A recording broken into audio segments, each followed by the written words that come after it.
Je ne suis pas surpris. De...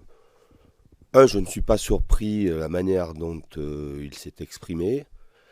Je ne suis pas surpris non plus euh, quand on est l'entraîneur du Paris Saint-Germain, il a une grande exposition et que je ne peux pas et je ne veux pas me fatiguer, m'épuiser à répondre ou à débattre sur tout ce qui se dit euh, parce que la fonction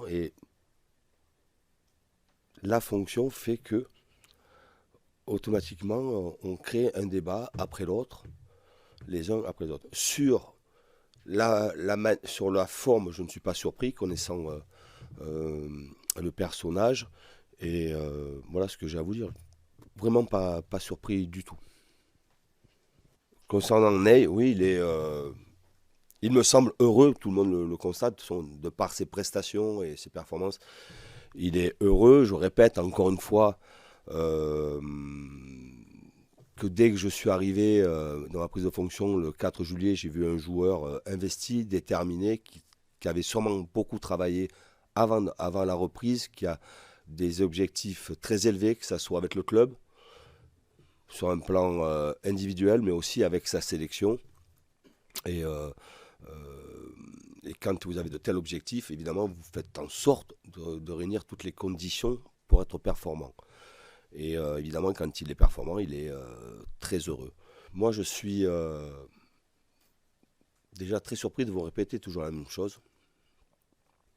C'est que depuis que je suis arrivé, tout, tous les jours qui passent, tout ce que je vis dans le vestiaire en étant l'entraîneur du Paris Saint-Germain, ce sont des choses normales de la vie d'un vestiaire. Il n'y a rien qui m'a surpris, il n'y a rien qui m'interpelle. Les joueurs ont envie de réussir ensemble. Les joueurs sont aussi en compétition et ils sont en compétition, en concurrence et quelquefois en compétition sur leur performance parce que on a des grands champions avec de la personnalité, avec de l'ego, mais on a un vestiaire qui est très agréable. Et ce que moi je vis tous les jours, et c'est là qu'il y a un décalage que, que je comprends et que j'accepte. Hein. Il y a un décalage entre ce que vous entendez, ce que vous pouvez percevoir sur quelques images d'un entraînement et sur un match ou quelques déclarations. La réalité du vestiaire, c'est pas du tout cela. On a un vestiaire qui vit bien ensemble.